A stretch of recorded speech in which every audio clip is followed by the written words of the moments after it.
LeBron James confronting Stephen A. Smith courtside might bet, but why now? Why is he suddenly upset when ESPN's been talking about Bronny practically every day? There's actually a very specific reason behind the timing, and it reveals everything about how calculated LeBron really is. So was LeBron justified? Look, Bronny is now officially an NBA player. Bronny's one of the biggest stories of the year, but does LeBron seriously expect Stephen A. to just ignore it? Just because he's LeBron James's son, should this topic be off limits? Doesn't Bronny already receive enough special treatment? And it's frustrating enough that we have to listen to people like JJ Redick claiming Bronny has earned his spot in the league. No, he hasn't. Sure, the kid played decently in the G League and might develop into a legitimate NBA player someday, but let's be honest. We all know he doesn't get drafted if not for his father. To expect analysts to hear these claims without responding is completely unreasonable. But the timing, Bronny. That's the fascinating part. Why did he approach Stephen A. courtside instead of calling him privately or meeting months ago? We know LeBron calculates everything he does for a reason. Just watch the clip. LeBron walks away immediately after shouting at him, clearly not interested in an actual discussion. It was a performance. And look at this might bet, is LeBron making sure this was caught on camera? Doesn't it appear he notices the camera at the end? Oh, and by the way, the person recording this video is fellow NBA YouTuber The Flight Mike, which is absolutely wild. LeBron knew this would dominate the media narrative the following day, but why confront Stephen A. now? Because the Lakers are winning. This storyline persisted throughout the entire season, going back to preseason when the Lakers were struggling. LeBron stayed silent then. But now he's pounding his chest because what counterargument is there? My son's taking a roster spot but we're winning. LeBron waited for precisely the moment when he could feel confident in his position to strike back. I'm sorry, but if this was genuinely about being a protective father, wouldn't you confront Stephen A. on day one? No, might bet he waited until LA became good again. Of course he did. But how good are they really? That brings us to another ridiculous drama surrounding this game, because Charles Barkley just eviscerated Kendrick Perkins. I saw a fool idiot on TV talking about the Lakers saved the NBA. First of all, the Lakers have had a great 2 weeks. The Lakers saved the NBA season. That's because them fools on the other network, which we're going to be working for next year, that's all they talk about. The Lakers have been the best team in the NBA for nearly a month. How is that not a major story? LA transformed from a punchline to a legitimate contender with Luka. It's one of the biggest developments in the NBA. Barkley just despises LeBron and the Lakers, so he refuses to acknowledge it. Yes, they are genuine contenders. Initially it seemed their lack of a center would be problematic. All they have is Jackson Hayes and Alex Len on the roster. You're not winning a championship like that. But since then, Louisiana has won 18 of their last 21 games, making them the hottest team in the NBA night, completely contradicting expert predictions about the Luka trade. Just listen to what the experts said. This thing is not going to be smooth in LA with him and LeBron. There's going to be some serious growing pains. Those guys do the same thing. You know, you talk about there only being one ball, so the fit's not great. Okay. I could understand if LeBron only excelled in 2 areas, and Luka mastered those exact same 2 skills. But LeBron possesses 5 elite skills. If Luka needs to handle the ball and orchestrate the offense, fine. LeBron can rely on his other 3 elite skill sets. He's been the most versatile player for 2 decades. You think that's just going to disappear because he's playing alongside Luka Doncic? So yes, Luka controls the ball more, which means LeBron plays off-ball more often, yet he's still scoring abundantly. And when Luka's shot isn't falling, he's an elite playmaker.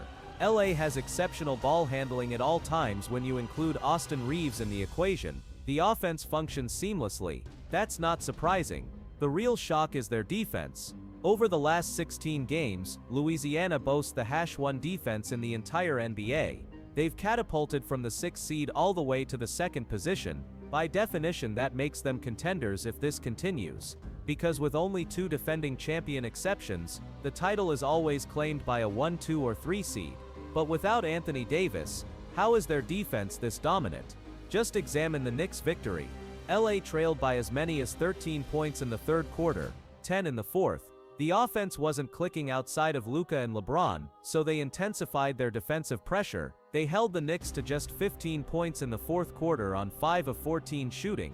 The final possession before overtime forced the ball from Jalen Brunson to Josh Hart for a shot clock violation. How are they doing this? First, the Lakers are simply a large team. No Rui Hachimura last night, who stands 6'8", but Luka is a 6'6" inches point guard. Except for Austin Reeves, everyone is oversized for their position, and the beautiful aspect of defense is that it compensates for offensive struggles. Only Luka and LeBron performing well offensively. No problem, they don't need perfection to win crucial games. LeBron hasn't experienced that luxury in years. Role players like Dorian Finney-Smith and Jared Vanderbilt are stepping up, pressuring perimeter players and rotating quickly to provide help. Just look at the immediate double team here on Karl Anthony Towns, resulting in a turnover. When motivated, Luka can defend effectively, and even when opponents target him or Jackson Hayes, they settle for contested jumpers. It reminds you of that Nuggets victory, where Nikola Jokic finished with just 13 points, second lowest of the season, 7 shot attempts lowest of the season, and 6 turnovers. But what else happened in that game? This is crucial to JJ Redick's game plan. Outside of Jokic and Murray, Denver's role players made just 10 of their 29 three-point attempts, 34%. Not terrible, but below league average. From the season's start through January 14th, the Lakers ranked 21st defensively, allowing 36% from three-point range. Since then, they've established the #1 defense, holding opponents to just 32% from deep, the second-best three-point defense in the league. No wonder JJ Redick, a shooter himself, designs his defensive scheme around perimeter containment. Can you imagine if they had hired Dan Hurley from UConn instead of JJ? His season isn't exactly flourishing, by the way. Did you see him flaunting his championship rings to college players after defeating them recently? The man's losing his composure. So yes, the Lakers are legitimate contenders with their team defense, potent offense and coaching. And as the second seed, they avoid facing the Oklahoma City Thunder until the Western Conference Finals. It will certainly test their lack of a true center against Chet Holmgren and Isaiah Hartenstein, but the Lakers genuinely have a chance, especially with their wealth of experience. Just imagine, before the Luka trade, we were essentially waiting for LeBron to play out his remaining years. Nobody genuinely believed he had another NBA Finals appearance in him. But now, he has a legitimate opportunity to secure ring number 5 and match Kobe Bryant. Let me be clear, the Lakers aren't championship favorites. They would be underdogs against OKC. Jokic would eventually solve that defense in a 7-game series, not to mention facing the Celtics or Cavaliers in the finals. But elevating from absolutely not to maybe is monumental for the twilight of LeBron's career. That's why LeBron now feels empowered to confront Stephen A. Smith about his son. But how are things in Dallas currently? Not great, obviously. There's something about this new Mavericks owner that should deeply concern people, and it's not trading Luka Doncic. Something else about this individual is genuinely detrimental to the league.